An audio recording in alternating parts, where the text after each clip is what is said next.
Okay, right. Let's unpack this. Imagine an AI not just, solving really complex math problems, but actually winning a gold medal in the International Math Olympiad. I mean, Yeah.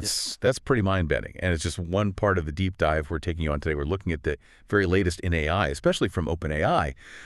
And this is just, we're seeing it through a really personal, almost philosophical lens. It's based on this reflection video called AI Breakthroughs, GPT-5, Math Olympiad Victory and Future Agents. Okay.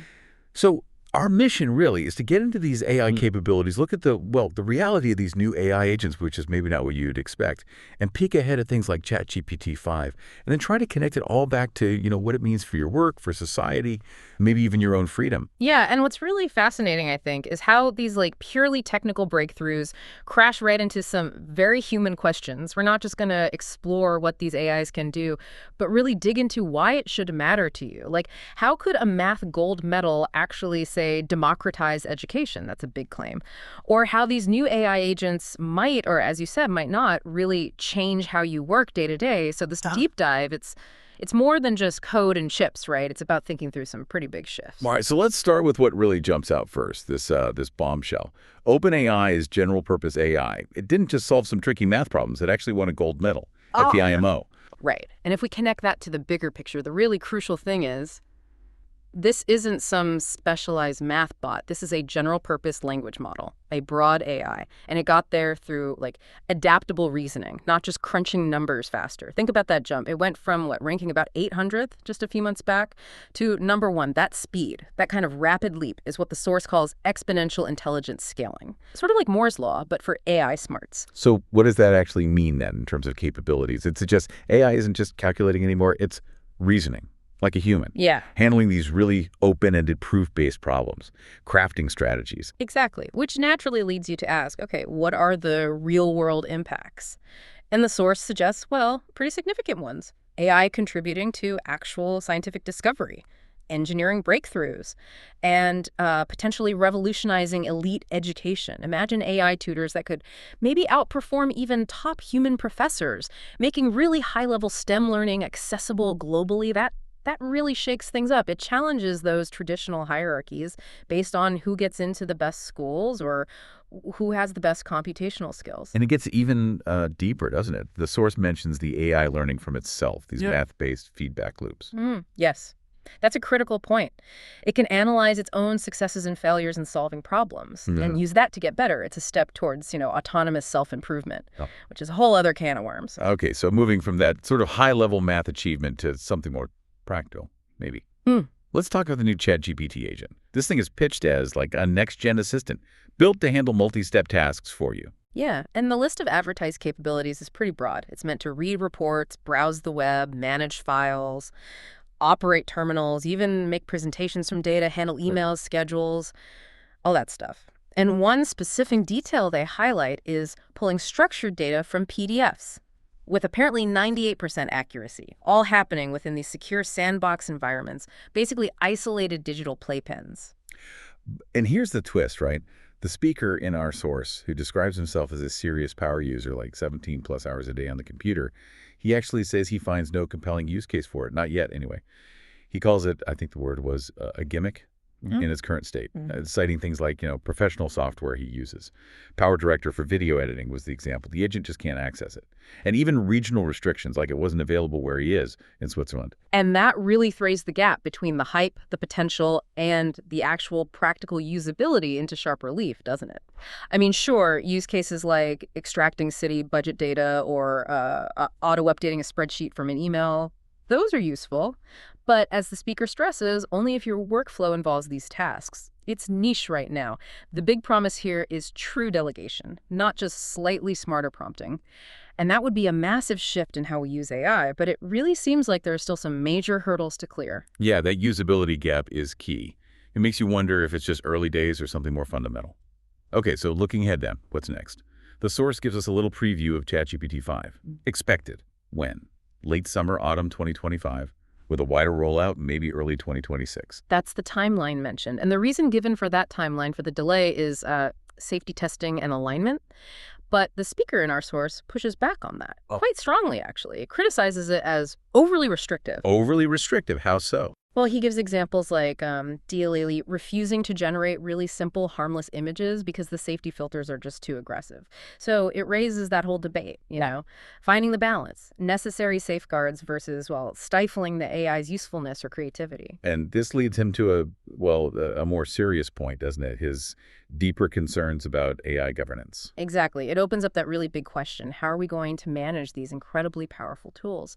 The speaker talks about the dangers he sees in top-down AI control, where some central authority gets to decide what truth the AI reflects or enforces. He voices fears about these centralized AI systems being used to basically reinforce social control. He even uses a pretty stark analogy likening the current societal setup to a slave plantation, which is certainly a provocative take on power Yeah, structures. that's quite a statement. And from there, this deep dive takes another turn, really, away from the tech specs and right into personal philosophy. He shares his own story, starting from, poverty and debt and how he built this self-sufficient life, trading, writing, studying on his own. hmm And what's really striking is, even after achieving financial independence, he still feels that total freedom is impossible, within the current system anyway, which is what leads him to embrace Stoicism, basically arguing that inner freedom, controlling your own mind and reactions, is the only real freedom you can have, no matter what's happening externally. It's quite a counterpoint to the idea of AI potentially controlling external realities. Right. And he seems to find genuine joy in just living life on his own terms, talking to his camera, writing, making music, just thinking about things. Self-direction is the goal. A focus on internal locus of control, yeah. So quite a journey today. We went from, AI winning at the highest levels of math to the practical reality and maybe the current limitations of AI agents. Looked ahead at ChatGPT 5, got into those heavy governance concerns, and then landed on this really personal philosophical take on autonomy and finding freedom. Yeah, and if you sort of zoom out again, what this deep dive really shows is that these AI advances, they're not just technical milestones, are they? They're forcing us to reevaluate our society, how we work, maybe even our basic ideas about what it means to be an individual, to have agency. The source really highlights this tension. Huge excitement about the tech, definitely, but tempered by these deep worries about power and control. Who manages this intelligence? And running alongside that, this very personal search for inner freedom. So it leaves you thinking, doesn't it? Because AI keeps getting more capable, exponentially maybe, and those lines between what humans can do and what machines can do get blurrier and blurrier. What does true freedom actually look like for you? Is it something you find out there, your circumstances, or is it, like the speaker suggests, maybe something that's always within? Welcome. I'm going to talk about AI. I want to talk about the latest achievements of OpenAI. So I want to talk about the agent, OpenAI's new agent. I also want to talk about the math competition it won, and I want to talk about ChatGPT 5. Those are the main points I want to talk about. And I'll give you some anecdotes, some thoughts I find interesting. So let's start with OpenAI. OpenAI's general purpose AI achieves IMO goal. AIs used to struggle with math. Until now, ChatGPT and similar AIs often made basic mistakes on math and probability. Even on straightforward problems, failed at practical probability questions. So when working with my poker coach, AI could get the logic but failed the calculation, almost like not having a calculator. So in the past, it messed up really, really bad. The leap is surprisingly fast. We all thought real math skills in AI was years, maybe a decade away. To see it now is shocking and crucial for the future. Breakthrough opens new doors. Better math skill in AI mean huge progress for science, education, and humanity. This is a truly major step. So as I'm trying to tell you, in the past, one of the main things where AI ChatGPT was struggling was math. And that he now won the gold medal is just amazing because that was his main weakness. AI wins gold at the Math Olympiad. OpenAI's latest general purpose AI reached gold medal status at the prestigious International Math, an achievement long thought to be out of reach for machines. General purpose AI models, not math specific. This breakthrough was accomplished by a general AI model, not one custom-built for math, demonstrating broad and flexible reasoning capabilities. So it's really getting better and really getting smarter. I'm asking myself if intelligence is not on an exponential curve, just as transistors are, or cloud storage, that it will increase for a long time exponentially over decades. And this will change drastically our way of living and our relationship with technology. It's a massive leap in reasoning abilities. The speed of progress shocked experts, with the AI advancing far beyond previous records in just a few months. So I thought it would be much longer away, the moment where AI gets good at math. And now we already have it. So that's astonishing in a very short period of time. Previous model ranked 800. Only a month ago, OpenAI's earlier models placed around 800 on the same benchmark, highlighting the dramatic leap in performance. So I don't know how many participants there are in that Olympiad, but it was 800 and now it's first. So the smartest mathematician now is AI. And that's really astonishing and amazing for us. We are near saturation on the IMO benchmark. The new model has almost maxed out the IMO's test, showing it can solve nearly all problems presented to it. So that's really amazing. It means it is so good that you need a new benchmark to keep testing it. And you have to make a question even more difficult. And we're already talking about the most difficult math question that you can throw at somebody. Refined reasoning architecture. OpenAI improved how the AI thinks, making its internal logic more human-like and adaptable. So it's not just a small trick it learned. It is more thinking like a human. The thing is, we thought that intelligence up to now was only for humans and that no animal or no machine can ever get it. But we are proving every day now that machines actually can have intelligence and they might be on an exponential curve. So they might get extremely smart while we stay at the same level.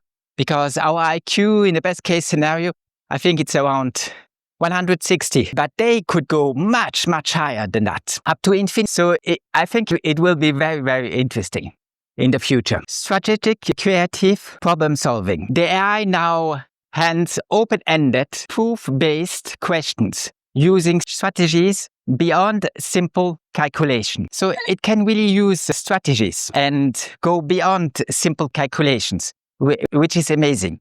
Because it's easy to learn a trick like a calculator. You put the right numbers in, you get the right number out.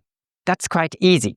But making it think, develop a strategy, and do real reasoning, that's a different ball game. It surpasses brute force approach. Rather than just trying every possibility, the model demonstrates true creativity and efficiency in reasoning. So brute force is like Bitcoin mining. You just try to guess the number, and you cannot do it another way than brute force. But reasoning is a completely different ball game. And that's what they are doing. That's what the Math Olympiad proved. Accelerates STEM breakthroughs. So this capability could speed up discoveries in science and engineering, solving problems humans find too complex or slow. So things we are too slow at or things that are too complex now could be solved by AI. So our capability of getting better, of improving, should just be exponential. And we should be able to create a much better world in a very short period of time by using AI. Ties elite math education. This AI can provide high-level tutoring to anyone, making advanced instruction accessible worldwide. I think one of the great use cases of AI will be education. And I think every teacher is obsolete or close to obsolete. You might talk to him once every 6 months just to have a chat with somebody. And that should be on a normal basis, like talking to a friend. But our education system, as we know it right now, is totally obsolete. You get much better with AI. And AI has infinite patience So it's much better. So now that we are also good at math, I don't see anything holding us back for using it as the main tool for education everywhere, at every age. Well, maybe not when you're 5 years old. Then it's maybe a little hard for you to interact with a computer. But even then, you could start. I think learning will change drastically in the coming years, now that we are also good at math. It lowers barriers to high-tech jobs. As AI hands elite tasks, more people can access high-paying technical fields without traditional gatekeepers. So yes, there are gatekeepers. Some stuff is very hard to access. But now that intelligence is easily available for everybody, it should be easier to enter certain fields. That's true, but it is still, in my opinion, reserved for a small elite. Because most people don't ask themselves the right question. Most people are not interested in any of those subjects. So, of course, it will still be for an elite. But if you're interested in it, you have a great tool to work with. A great somebody very smart, much smarter than any professor at any university, you can talk to every day, all day long, and get ahead with your goals. That's just awesome. It's just unbelievable. Elite skill become AI assisted. Expertise in mathematics and related areas become widely available through AI support, transforming industries. So yes, on the long run, I think it will transform industries. For most of the stuff, why would you use a human being when the AI is that smart and is that capable? Of course, there are still some limitations, and I will talk about the limitations when I talk about the agent next. But I think it will transform our world as we know it. And the role of humans will change. Experts underestimate AI speed. Leading prediction markets and AI researchers did not foresee this leap, underlying how unpredictable progress can be. Prediction market shifts from 20 to 85%. The perceived chance of this milestone jumped from 20 to 85% overnight after the announcement. So I don't know exactly which prediction there were, but as far as I get it, only 20% of people thought it was possible to win the Olympiad, the Math Olympiad. And that we now did it, they changed their opinion, of course, after the results. So this is very interesting. So nonlinear, abrupt AI progress. AI development does not always proceed gradually. It can make sudden revolutionary advances. So sometimes you think something will take a very long time, but then it suddenly happens overnight. And that is one of those advances. AI is linked to electricity rise. The article compares AI fundamental impact to electricity, which began as a niche invention, but became essential everywhere. So I think AI will be the same. It's like electricity. At the beginning, you say, what can I do with? Light a light bulb, and that's all. But then it's everywhere. It's on every ship, on every boat, in every household, in every device. And I think AI will have the same impact on us. Underlying tech layer for all kinds of fields. AI is becoming an invincible infrastructure powering progress across all domains, not just technology. Yeah, that's what I just said. Self-reinforcing AI research loop. As AI improves at tasks like math, it accelerates its own development by adding AI research itself. So now that it's good at math, it can research itself and it can improve task it's doing. So there can be self-improving AI research loop. So the more AI does research, the more it can improve itself. AI improves itself through math. The model's skill in mathematics helps it enhance its own algorithm, forming a powerful feedback cycle. So there will be a powerful feedback cycle, and I think it will gradually improve itself, which is just huge now that it is good at math. Before it wasn't, you must understand. When you make stupid mistakes all day long, well, it's very hard to improve. But once those stupid mistakes disappear, I think there will be a cycle of improvement, a feedback loop that will be generated. Economic growth decouples from labor. As AI takes over complex intellectual, economic expansion may no longer depend on traditional human labor. Yes, I think that a lot will not depend on traditional human labor. All the people you see on the screen behind me, in front of me, they are all obsolete in a very short period of time. And the funny thing is that none of them realizes it. None of them thinks about it just 1 second during their entire life. They will never do it. They are robots, NPCs. They're very happy with their life, with the slave plantation they live in, and they don't think about anything. We think value of human work. The rise of capable AI challenges old ideas about what kinds of work valuable, equally human. So I think there will be very low stuff that is really equally human. So the word is unequivocally. There will be very few stuff, like giving birth. That for now is unequivocally human, because we still not can do it with artificial wombs. But all that might change, even that might change. So it's very hard to say what really is something that only a human does, because AI will get extremely good. I'm doing something that a human does right now. But can it not be automated? Can it not be an AI that takes a walk and creates a background and talks about the same subjects? I already have the bullet points in my glasses. So why can I not just give it to an AI and he talks about it? I think it will be very soon possible to do that. And probably it will be better than when I do it. Human AI partnership for discoveries. Human and AI can collaborate to reach new heights in scientific understanding and innovation. Yes, with it being good at math, I think we cannot really collaborate with it. Before it was only good at text, writing an email, etc. For that it was good. But now, if it can do math, well, that's a new horizon that is uncovered. That's a new capability that arises. And I think it will help us with new discoveries in a very short period of time. Raises question of human potential. The boundary between humans and machines' creativity blurs, prompting a reflection on our own future role and abilities. Yes, but you must understand that a human should not be just somebody who regurgitates propaganda and watches TV all day long. You should be interested in doing stuff that captivates you and trying to get free from the system, not always trying to be the biggest slave to the system as possible, as I always talk about anarchy. But because philosophy and anarchy is the antidote to that. And yes, we will have to discover our own role on this planet. And it will not be just being a doctor. Every doctor in the future will be AI, every doctor. There will be in the loop maybe sometimes a check of a human, or sometimes you can say, now I would like to talk to a human.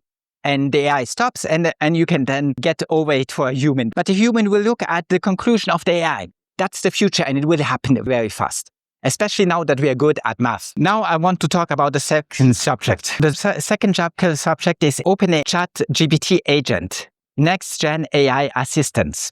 So I will talk about that, and here I'm a little more skeptical right now, because I try to understand what it really can do and get some use cases. I, for myself, cannot use it right now, but I try to understand that. And I ask him to give me a lot of use cases, but I don't really see how it can practically be used in my case. For what I will use it. I don't see any use case, because all the stuff, I already do it. And that agent relies on deep thinking and other assistants that I already use. So I don't really get how advanced it is. I think it's if you go to a lot of hoops and steps, and you want him to do something in a chain of thinking. First you do that, then you do that, and then you do that. Then I think it's good, but I didn't find until now a use case for myself. So it's not yet available in Switzerland. As a user in Switzerland, I cannot test this new agent because it is not available due to regulations. And as I know, it can take 6 or 8 months until they get over the regulation aspect and until I finally get it. So that's very frustrating because I'm the last who receives it. Eager for real, precise assistance. I hope one day it can help me with repetitive or technical tasks like video production, but I'm not sure it can do that yet. So I'm hoping for future task delegation. If the agent improves, I look forward to delegate time-consuming course and focus on work that matters. Yes, I would be very glad if the repetitive task could be automated. But I tried it in detail and asked questions of what can he do and what can he not do. And there's a lot he still cannot do. For example, I use Power Director to edit my videos. Well, it's impossible for him to have access to Power Director. So I really wonder about how it will get any better. I really wonder how to delegate tasks to it, because right now I don't see any task that I can delegate. And I'm on the screen all day long. I'm working on my computer all day long. So I really wonder how it will improve. I really wonder what will be the first task it will be able to do for me. Something really useful, not just a gimmick. I'm not interested in a gimmick. I'm interested in him doing some real work, but I still haven't found it. I know I went through 10 cases for which people use it, but I don't see it very practical in my daily use. So I wonder about it. I wonder what the first task will be that it will effectively do. And I will say, that's nice. I've saved some time with it. A promising direction for AI, even if it's limited to reading emails or planning trips now, it's exciting that AI is moving towards greater usefulness and precision. One of the things he can do beyond that is, for example, if you tell him, look at NVIDIA and last earning and analyze them and make some spreadsheets and some 20% PowerPoint presentation. Now I get it. He can do that. Maybe that's a use case. I don't know. I'm not convinced that that's much better than what I already did. AI acts beyond text, performs tasks. The new ChatGPT agent can complete action in digital environments, not just respond in conversations. Executes digital actions, not just chat. It is capable of carrying out multi-step process, automating tasks that once needed direct human input. So yes, I think the most important thing is the multi-step process. I think that's what makes it so interesting, the agent. Reinforcements learning from actions. The agent is trained through direct experience, clicking, browsing, and typing, improving its competence in real-world tasks. So the more people will use it, the better it will get. So in 2 or 5 years, it should really be awesome what we have. Operates in secure sandbox. The AI runs within a protected virtual environment, safely interacting with digital tools without security risk. So it has its own computer, its own virtual machine, its own environment that it will use to interact with. Without that, it could not do anything. It accesses browser, terminal, and files. It can navigate the web, operate commands, lines, and manage files, just like a human user. But I don't think every file, for example, if I ask it to interact with my YouTube studio, I'm not sure he can choose which file to upload. So I'm not sure he can do that. So I think there's still some limitation. Multimodal text and screenshots. The agent handles both writing information and visual feedback, enhancing clarity and usability. But also that's normal. I show AI a lot of pictures and I ask them what is in the picture and describe me the picture. So that's nothing great breaking, but of course it's necessary if you want to do some real work. Maintains context in long workflows. It keeps a track of complex multi-step tasks over extended periods, supporting real productivity. Now, this is, I think, the key feature, that it can keep track of what you want it to do and do it, even if it takes a long time, even if he has to wait until he gets the answer. For example, if I want him to generate some short videos, that will take some time to generate the short videos. But I think he can wait, remember what to have to do, and then generate them. And while waiting, creating the keywords for search and so on, the hashtags and so on.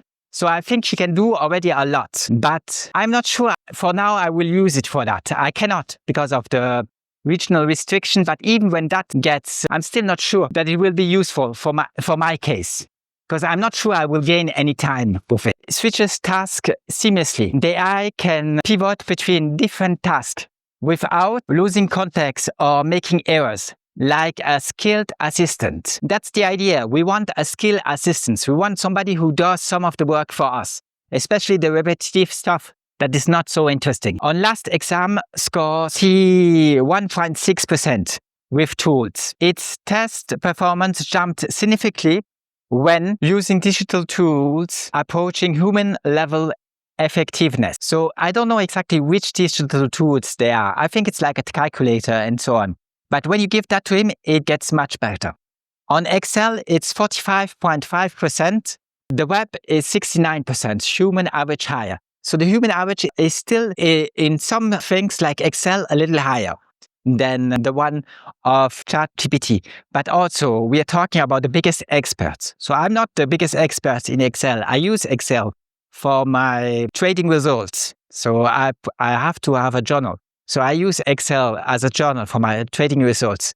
But yeah, I think it will be able to do more because I'm very limited in what I can do in Excel. I always have to do some research and have somebody to explain it to me. And yeah, so I think he's already much better than I am at Excel. Well, if I look at the best humans, he's not at that level right now. But for a 45.5 and 69%, the difference is not so huge. So I think he will catch up very fast. In benchmark tests, the agent achieves strong result on particular task to still trailing the human average. So still a little below the human average. Converts dashboards to presentation. The agent can transform reasonable data into editable formats, automating a common workplace core. So that's actually useful. But I don't create that much slideshows and so on. But that's actually useful. If you can look at data and create a visual representation of them. Schedules meeting, books venues. It handles calendar management and event planning, reducing the burden on users. So for the calendar stuff, I'm not sure also that I will use it for calendar. Yes, I use AI to write emails, but I'm not sure that I will use that because I think it's just easier if I copy-paste the email and tell him what answer I want him to craft for that email. I think that's just easier right now than going through the agent. So it updates spreadsheet from emails. The agent can read information from emails and automatically update relevant documents. So yeah, that's great. But you have to ask it every time to do it. It doesn't do it automatically. You have to send the command and ask for it. It extracts data from PDFs. 98% accuracy. It accurately pulls structured data from complex files, minimizing manual work. Yeah, that's the idea. And if it does that correct in 98% of the time, that's useful. But I don't get much emails with PDFs where I have to extract data from. And even then, I would just give the PDF to a reasoning model and tell him what I want him to do. So again, for me, it's not such a huge breakthrough, but it's interesting. It's very interesting. The capabilities sound very nice on paper. And it researches and formats city budgets. So they used it on city budgets, showcased use case. So a case they use it for. Gathering hundreds of data points from PDFs and compiling them into spreadsheet for analysis. So yeah, that's great. It's great if you do that all day long. And if you are an NVIDIA or something else and you have to do that kind of work, then it's great. I'm sure it makes your life easier. But for me, again, I don't see much use cases for it. And I work on my PC 17 hours a day. So that's the strange thing. It sounds so great, but I cannot use it for now. Personalized help via connectors. The agent can link to your Gmail, calendar, and cloud storage with permission to provide context of assistance. Yeah, so you can link it to the basic stuff. Your Gmail, your calendar, and your storage, which is great. Accesses Gmail, calendar, cloud, opt-in. It performs personal tasks such as managing emails or organizing schedules. Always requesting explicit user consent. Delegates tasks, not just prompts. Users can assign entire jobs to the agent, shifting from prompt engineering to task delegation. So yeah, it's not just about prompt engineering anymore, what we did until now, but we in a vision of a future where we can delegate tasks to that agent. And I'm all for it, but I don't see any use case in my case. And I'm one of those people who do so much on their PC all day long. So that's the thing that is disturbing for me. And that's why I think it might still be at the stage of a gimmick, because there's so much I do on my computer and still it doesn't do any of that stuff for me until now. Codes games, plays chess, and fact checks. The agent is capable of programming, playing strategic games, and verifying information, expanding its usefulness. Trains AI for complex workflow. It can connect multiple AI tools via APIs to solve more complicated problems automatically. So APIs are good. I use a couple of APIs for trading. And yes, if it can have access to them and do some stuff, it will be great. But the most cases when I use those API, they are for very specific applications. So I don't think he can do anything because he is not one of those specific applications. Users save hours, internal level task. Users save hours, replace internal level task. Early users report dramatic time saving with the agent handling task once given to junior staff. So yeah, that's nice. If he can do some stuff that was given to junior staff, some guys who do basic tasks, it's nice, but I again don't see it for now for my case. The Pro plan is 400 message a month. Power users get higher capacity for interactions and automation with the Pro subscription. Plus and Team get 30 messages a month. Lower tiers have reduced usage limits, suitable for higher or trial users. So yes, 40 messages a month for the Plus plan that I use. It's something you can get started with. But if there's a task that I really want to automate every day, then 40 messages, yeah, they give me one go every day. Then I can do it once a day, which is better than nothing, but it might not be sufficient once I really want to use it. But for now, that's not the case. And in the future, the 40 message a month, I think will go up to 100 and 200. So even with the Plus subscription. So I think that will be also possible. It's not available in Switzerland and the EEA, so in some European countries. Due to a regulatory restriction, the ChatGPT agent is currently inaccessible in some regions, including Switzerland. Shifts from prompt writing to delegation. So yeah, we want to go from prompt writing to delegation. The main paradigm shift, users focus on what they want done, not how to ask for it.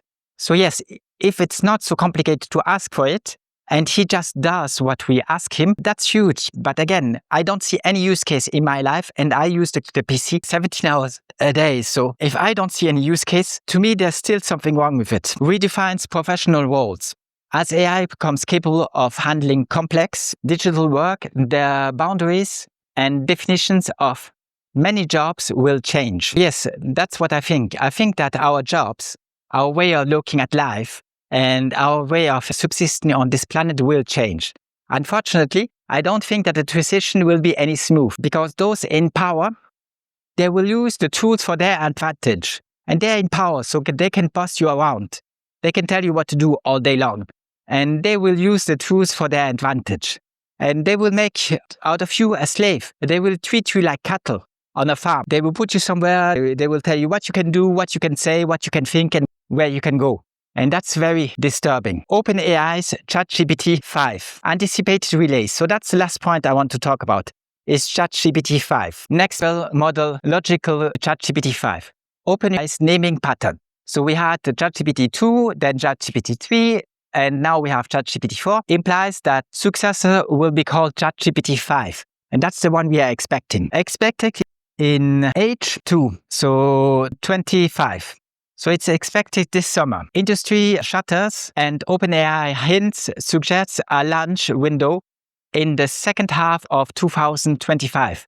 This is where we are right now. Previous preview possible. Q3, Q4, 2025. So from now until the end of the year, we should get some preview. Unlimited early access rollout, similar to ChatGPT 4's debut, could arrive late summer or autumn 2025 if milestones are met. So we are in late summer and autumn will succeed it. So I'm expecting it to be out very soon. Broader release by 2026. So assuming no major delays, wider access could follow several months on the preview, rolling into start of 2026. I don't expect to get it straight on. I still expect it will take some time until it's rolled out and until they comply with the legislation. especially for me, since I never get those models instantly. I always have to wait until they figure the legal stuff out and until it's available in my country. But yeah, from the start of 2026, we should have the new model. Timeline hinges on safety testing. OpenAI has emphasized rigorous alignment and regulatory review. Any additional safety work could push the schedule back. It could take some more time if stuff doesn't go right with safety checks. But here's the thing. Those safety checks and those biases in AI are actually very disturbing. For example, I create pictures for my videos so I can put them into my videos on YouTube. And a lot of times I get the answer, it doesn't comply with AI policies and it doesn't generate the images for me with DALL-E. And the thing is, sometimes it does on the first try, but I want several images. And it only produces one. And the other ones it doesn't produce. Then I can try to make the prompt more compliant with the policies of OpenAI.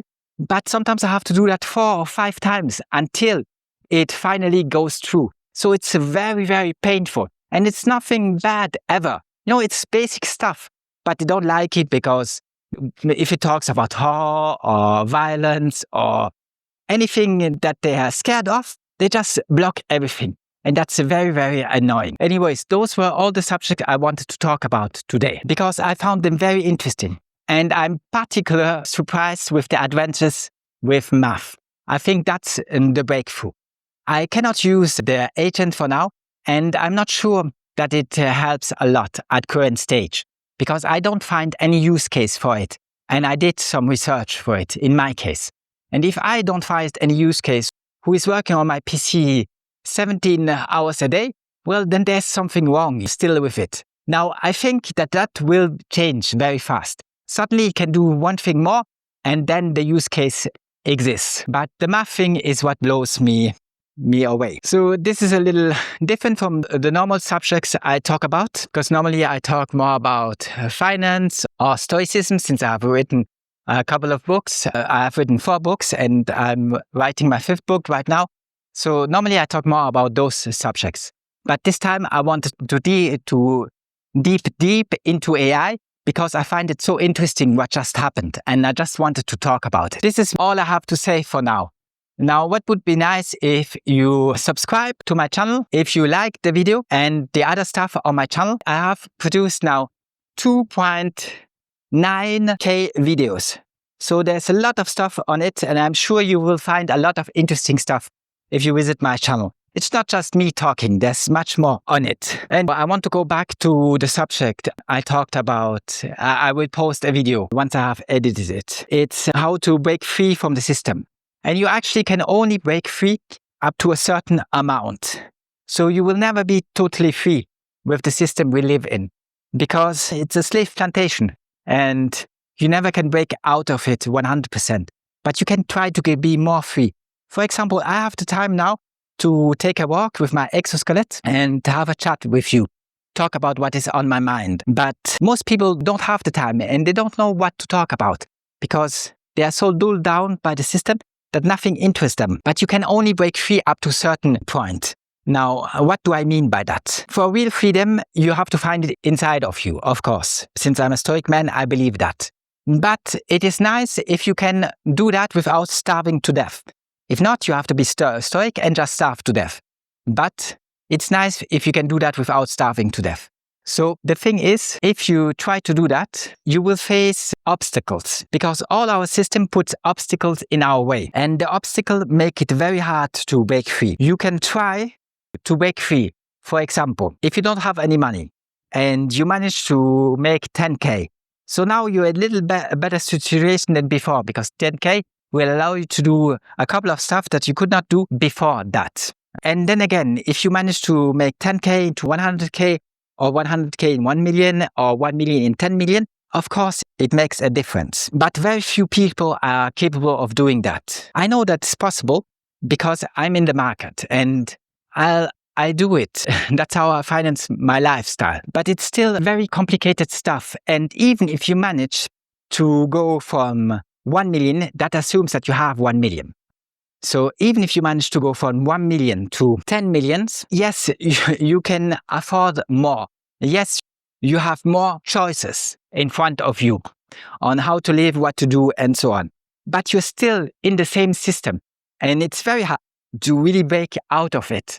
And actually, the difference between 1 million and 10 million, it exists, of course. And if you can choose, yeah, you would choose the 10 millions. But the thing is, it doesn't make really that much of a difference because you're still in the same system. It's still the same slave plantation. And it's still somebody bossing you around the state, telling you what to do, what to pay, where you can go, what papers to show, and so on. So it's very hard to break out of it. My issue is that I started trading with less than zero. So I had nothing. I was poor. I was starving in the streets. And I still went in that direction. If I would have started with 1 million, I would have now more money than I could ever spend.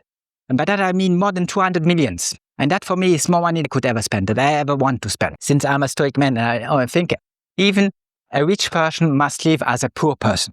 But I started with less than zero. I had debt. That's the only thing I had. And people trying to get money from me because I couldn't pay stuff since I ended up in the streets. And that's the thing. So you can improve your life a little with external stuff. If you talk to the right person and if you understand what you are supposed to do and why you're doing it. But it is very difficult to break free from the system. It is very difficult because the system is all around you, everywhere you go, and it's very hard to take distance from it. But you have to strive to do whatever you can to be as far away of the system as you can. For example, I enjoy that today I just want to have a talk with you, and that's what I do. I don't have a 9-to-5 job. And I can do every day what really passions me. I'm not even interested in going on vacation or so on. I could, but what's the point? My exoskeleton stopped working. I don't know why. And because I still have juice. But after a certain time, it stops working. Maybe I didn't work fast enough. And that's why it stopped working. Anyways, yeah. The thing is, I enjoy because I can decide my life as I want. But I'm not too much interested in travel or anything else. What's the point if seeing some pyramid or some country or eating in a restaurant? Those places won't make my life any better. And they will not really fulfill me just watching stuff. So I actually enjoy much more being able to have an environment where I can work 17 hours a day. I find that much more interesting than just cruising around and taking a look at stuff that are meaningless. There's somebody who asked a philosopher, how come all my travels were good for nothing? And the philosopher answered him, well, that is because you're traveling with yourself. Your greatest enemy is yourself. And when you just travel from one place to another, you see new countries, you see new restaurants, you meet people that look a little different than you. But what does it do for you? I mean, what's the point? You won't have any profound discussion with them. And just eating something that is expensive and it might taste nice, but what's the point of it? My food is not that bad and I like to fast 80% of the time. So I'm not too much interested in that.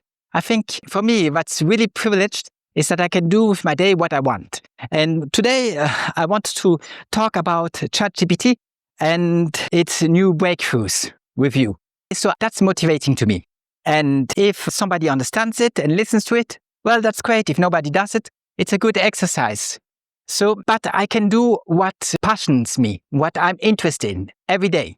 And once I'm finished with, to take a bath, shave my head and so on, but I also will take the time to play the piano. So there's a lot of things that I can do and that interests me.